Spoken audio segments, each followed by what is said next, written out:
This image was taken by Google Plus user Liz Atkinson and shared on a group in which we're both members on. When I saw it, I was very eager to see what I could do with it in Photoshop, and I've done so with Liz's permission. This image was provided to me as a RAW file. I opened it up in Adobe Camera Raw. Let's resize the Camera Raw window to make sure we've got as much real estate as possible to work with. I double-checked and made sure that I was working with the image in its maximum resolution. Now this image has got a lot of yellow and blue, which is great because they're complementary colors, and I decided I was going to saturate them both so that they'd work really well with each other. I started off by applying some lens correction and removing any fringing that might have been present. I then used the ruler tool to ensure that the horizon line for this image was flat. The horizon line over here on this image is just about over there in the center. Now the beauty of a raw image is that you can adjust the white balance in post-production. I tried a couple of different settings over here, but as expected, I ascertained that the best white balance setting for this image was going to be under daylight. Now the image was a tad underexposed, so I cranked up the exposure using the exposure slider. Now having cranked up the exposure, I needed to recover some of the detail in the highlights, and I did this by cranking back the highlight slider. In CS5 and earlier, this slider is called the recovery slider. I then cranked up the clarity, vibrance and saturation sliders using my default values of 50, 25 and 10. I also applied a white point adjustment, and this is because I observed the histogram and noticed how far away from the right edge the colors were clipping at. I then applied a gradient filter. Now this is really cool in Camera Raw because you can do a couple of different things with a gradient filter. The logical thing is to adapt the exposure, and I generally want to make the upper part of the sky darker and gradually wear off as it comes further towards the center. You can do that by cranking down the exposure. The other thing you can do is that you can saturate the blues out there by either cranking up the saturation, or if you wanted to, you could play with the color temperature. Now, as I mentioned before, this image has got both blues and yellows, and being complementary colors, they work really well together. So what we'd want to do is saturate both the yellows and the blues, and it's fairly easy to do.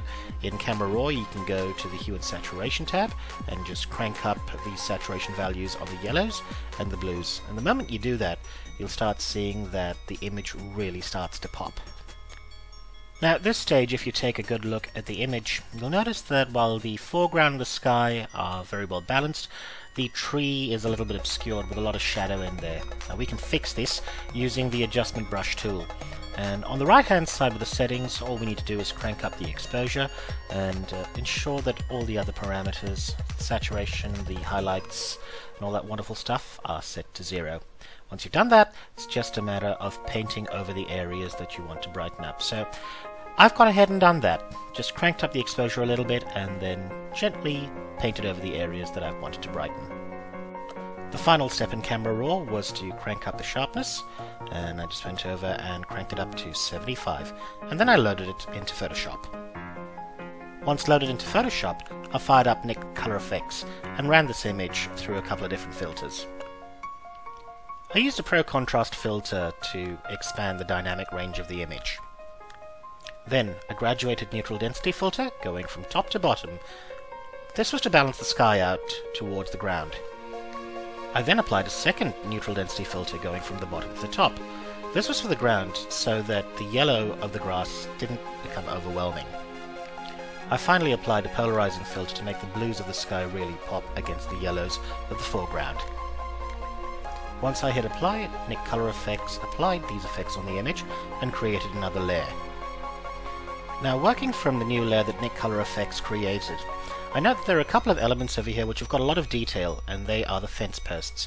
The grain in the wood would make a very interesting feature, and in order to bring this out I used the Quick Select tool to select these areas, and then I applied a little bit of contracting the selected area and then some feathering, just to make sure that the selections had a nice soft edge to them. I copied and pasted the selection into a new layer. Then, working on that new layer, I launched another plugin called Topaz Adjust, and I applied a detail filter to bring out the detail in the grain in all the fence posts. Once applied, one can see the amount of detail that this plugin brings in. I also noticed that there was a stretch of road on the right hand side of the image which was a bit distracting, so I decided to clone this out. To do this, I selected the layer that was created by Nick Color Efex and operated on that using the clone tool. I then flattened all the layers of the image. I then resized the image. Once again, I stuck to my method of resizing images to the golden ratios, essentially taking one dimension of the image and then scaling it to the golden ratio, which is 1.618. I then used Noiseware to take out any noise in the image. I used one of the default settings in Noiseware, which was the one for landscape, and this seemed to take care of any grain that I saw in the image that I didn't really want the image to have. I finally applied a vignette using Nick Color Efex to the image, just to bring focus to the center of the image. And finally, I flattened the image and saved it as a full quality JPEG. So there you have it, the start to finish workflow using Photoshop, Nick Color Efex, Topaz Adjust, and Noiseware.